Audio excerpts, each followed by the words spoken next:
नमस्कार दोस्तों, भाग्यश्री धर्म में आपका फिर से बहुत बहुत स्वागत है। सरल गीता दर्शन की अपनी सीरीज में आज हम बात करने वाले हैं श्लोक नंबर 36 और श्लोक नंबर 37 की। लेकिन उससे पहले जान लेते हैं कि श्लोक नंबर 35 में हमने क्या समझा। हम जान गए हैं कि अर्जुन अब लड़ना नहीं चाहते। उन्होंने श्री कृष्ण से कह दिया है कि अगर मुझे तीनों लोकों का राज्य भी मिल जाए तो भी मुझे परवाह नहीं, मैं नहीं लड़ूंगा। अगर ये लोग मुझे मारने के लिए भी आ जाएं तो भी मुझे परवाह नहीं, मैं नहीं लड़ूंगा। तो फिर ऐसे में पृथ्वी के इस राज्य के लिए तो लड़ना मेरे लिए संभव है ही नहीं। तो मूल रूप से बात यह है कि अर्जुन अब बिल्कुल भी लड़ना नहीं चाहते। अपनी बात को आगे बढ़ाते हुए अर्जुन अब कहते हैं, निहत्य धार्त राष्ट्रान्नः का कीर्ति स्यात् जनार्दन पापमेवाश्रयेदस्मान् हत्वेतानाततायिनः। श्लोक नंबर 36 में अर्जुन कहते हैं, हे जनार्दन, धृतराष्ट्र के बेटों को मारकर हमें क्या ही प्रसन्नता होगी। इन आतताइयों को मारकर तो हमें पाप ही लगेगा। इस श्लोक में अर्जुन श्री कृष्ण को एक नए नाम से पुकारते हैं। वो उन्हें जनार्दन कह के बुलाते हैं। जनार्दन का मतलब होता है वो जो मनुष्यों पर राज करता है। और श्री कृष्ण श्री भगवान के अलावा मनुष्यों पर राज आखिर कौन करता होगा। अर्जुन यहाँ पे कहते हैं कि धृतराष्ट्र के बेटों को मारकर तो मुझे कोई प्रसन्नता नहीं होगी, और इन आतताइयों को मारकर तो हमें पाप ही लग जाएगा, हम बहुत बड़ा बुरा कर्म कर देंगे। लेकिन वो भूल गए हैं कि युद्ध प्रसन्नता के लिए नहीं लड़ा जाता। युद्ध लड़ा जाता है दुश्मन को मारने के लिए, और ये तो एक धर्म युद्ध है। ये युद्ध राज्य के लिए भी नहीं लड़ा जा रहा, ये युद्ध तो धर्म को स्थापित करने के लिए लड़ा जा रहा है। ये अर्जुन भूल चुके हैं। दूसरी तरफ वो कौरवों को आतताई कह के बुलाते हैं। इस शब्द का मतलब होता है वो जो दूसरों का नुकसान करना चाहता है, जो बुरे कर्म करता है जिससे दूसरे लोगों को तकलीफ मिलती है, और बहुत ज़्यादा तकलीफ मिलती है। तो यहाँ पे हम ये तो बिल्कुल मान सकते हैं कि सारे के सारे कौरव अधर्मी थे, और उनकी वजह से बहुत सारे लोगों को बहुत ज़्यादा नुकसान हुआ था। कुछ लोग जो महाभारत के बारे में ज़्यादा जानकारी नहीं रखते, वो ये पूछेंगे कि आखिर कौरवों को आतताई क्यों कहा गया है। उसके कुछ महत्वपूर्ण कारण हैं, मैं उनको आपसे साझा कर देता हूँ। पहला कारण ये है कि उन्होंने लाक्षागृह में जानबूझ के आग लगाई थी ताकि पांडव वहाँ जीते जी जल के मर जाएं। दूसरा कारण, उन्होंने भीम के भोजन में विष मिलाया था ताकि उसे खाकर वो मर जाएं। तीसरा कारण, वो इस समय अपने पूरे अस्त्र और शस्त्र लेकर खड़े थे पांडवों को जान से मारने के लिए। चौथा कारण, जुए में छल से उन्होंने पांडवों का सारा राज्य और धन जीत लिया था। पांचवा कारण, पूरी भरी सभा में उन्होंने द्रौपदी का घोर अपमान किया था। छठा कारण, जयद्रथ जो दुर्योधन के जीजा थे, उन्होंने द्रौपदी का हरण भी किया था। ये सारे कारण मिलके कौरवों को महापापी, घोर पापी बनाते हैं, उनको आतताई बना देते हैं।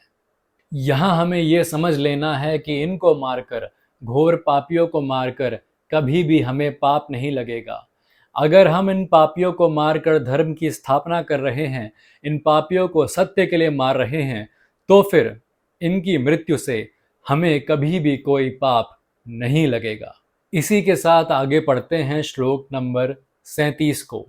श्लोक नंबर 37 में अर्जुन आगे कहते हैं, तस्मान नाहार वयम हंतुम धार्तराष्ट्रान् स्वबंधवान् स्वजनम ही कथम हत्वा सुखिनः स्याम माधव। अपनी बात को आगे बढ़ाते हुए अर्जुन श्लोक नंबर 37 में कहते हैं कि अतएव माधव, मतलब कि इसका मतलब माधव, अपने बंधु धृतराष्ट्र के पुत्रों को मारने के हम योग्य नहीं हैं, और अपने बंधुओं को मारकर हमें कभी भी सुख की प्राप्ति नहीं हो पाएगी। ये श्लोक बहुत ही सरल है। हमें समझ में आ गया है कि अर्जुन ने अपनी बुद्धि के हिसाब से, जो इस समय भटकी हुई है, कई सारे तर्क दे दिए हैं श्री कृष्ण को कि क्यों वो लड़ना नहीं चाहते, और क्यों कौरवों के अंत से कोई भी सुख की प्राप्ति किसी को भी नहीं होगी। और अब वो चाहते हैं कि श्री कृष्ण इसके बारे में कुछ कहें, इसके बारे में कुछ करें। इस श्लोक से अगर हम कुछ ज्ञान लेने की कोशिश करें, इस श्लोक से अगर हम कुछ निचोड़ने की कोशिश करें, तो फिर हम ये समझ सकते हैं कि कभी कभी ऐसा होता है कि हम अपनी बुरी आदतों को नष्ट नहीं करना चाहते, लेकिन फिर हम ये भूल जाते हैं कि अंत में आके यही बुरी आदतें हमें नष्ट कर देंगी, यही बुरी आदतें हमारा खात्मा कर देंगी। क्योंकि जब हम अपनी इंद्रियों की वजह से चलते हैं, अपनी इंद्रियों के बताए हुए रास्ते पे चलते हैं और अपनी विवेकशील बुद्धि को दरकिनार कर देते हैं, उसे भूल जाते हैं, तब हमारी इंद्रियां हमसे वो सब काम करवाती हैं जिससे हमको क्षणिक आनंद मिल जाए, हमारा मनोरंजन हो जाए। लेकिन उन कामों की वजह से जो खेद हमें मिलता है, जो पश्चाताप हमें होता है, उससे हमें आनंद की प्राप्ति तो कहीं नहीं हो पाती, और उसके साथ साथ जो कर्म के बंधनों से हम जुड़ते जाते हैं, वह अगले आने वाले कई जन्मों तक हमें दुख देते रहते हैं। हमें यहाँ से ये समझना चाहिए कि अर्जुन की तरह चाहे हम अच्छे मार्ग पे क्यों ना चल रहे हों, हम जब भी अपने बुरे कर्मों के साथ सहानुभूति दिखाएंगे, तब तब हम पाएंगे कि हम किसी ना किसी वजह से, किसी ना किसी तरीके से उनको ठीक ठहरा रहे हैं। हम अपने बुरे कर्मों को ही ठीक ठहराने लग जाते हैं, हम उन्हें ही सही बतलाने लग जाते हैं, क्योंकि हमारी जो विवेकशील बुद्धि है वो इस समय क्षीण पड़नी शुरू हो जाती है। और ये सब हमारे ही अंदर होता है, हमारी ही चेतना में होता है।